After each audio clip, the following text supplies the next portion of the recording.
ইংরেজবাজার পুরসভার 20, 21 এবং 22 নম্বর ওয়ার্ড তৃণমূল কংগ্রেস কমিটির উদ্যোগে দক্ষিণ মালদার তৃণমূল প্রার্থী শাহনাজ আলী রায়হানের সমর্থনে বাইক র্যালি আয়োজিত হয়।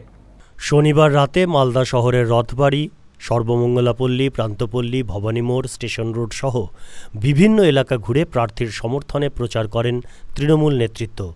উপস্থিত ছিলেন দক্ষিণ মালদার তৃণমূল প্রার্থী শাহনাজ আলী রায়হান, 20 নম্বর ওয়ার্ডের কাউন্সিলর চৈতালি ঘোষ সরকার, 22 নম্বর ওয়ার্ডের কাউন্সিলর বাবলা সরকার সহ ওয়ার্ড কমিটির অন্যান্য সদস্যরা।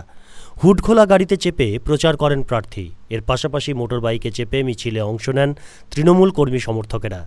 বাবলা সরকার বলেন, দক্ষিণ মালদার তৃণমূল প্রার্থী শাহনাজ আলী রায়হানের সমর্থনে শনিবার রাতে মালদা শহরের রথবাড়ি, সর্বমঙ্গলাপল্লী, প্রান্তপল্লী, কোঠাবাড়ি, গয়েশপুর, মহানন্দাপল্লী সহ বিভিন্ন এলাকা ঘুরে নির্বাচনী প্রচার চালানো হয়। মমতা বন্দ্যোপাধ্যায় মনোনীত এবং অভিষেক বন্দ্যোপাধ্যায়ের লিডারশিপে আমরা যে দক্ষিণ মালদার প্রার্থী তৃণমূল কংগ্রেসের শাহনাজ আলী রায়হান, তিনি আজকে 20 নম্বর ওয়ার্ডের একদম সম্রাট হোটেলের ওখান থেকে তিনি একটা গাড়ি নিয়ে র্যালি এবং হেঁটে হেঁটে প্রত্যেকে মানুষের কাছে আশীর্বাদ ছিলেন। আমরা সর্বমঙ্গলাপল্লী, আমরা কোঠাবাড়ি মসজিদ, বিদ্যাসাগর পল্লী, গয়েশপুর, সুকান্তপল্লী রাস্তা ধরে আমরা মহল্লাপল্লী, আমরা নর্থ পয়েন্ট স্কুল, সুকান্ত স্মৃতি সংঘ হয়ে আমরা ব্যারাক কলোনি মোড়ে আমাদের 22 নম্বর ওয়ার্ডে উনি তার এই যে আজকের যে পদযাত্রা উনি এখানে সমাপ্তি করলেন।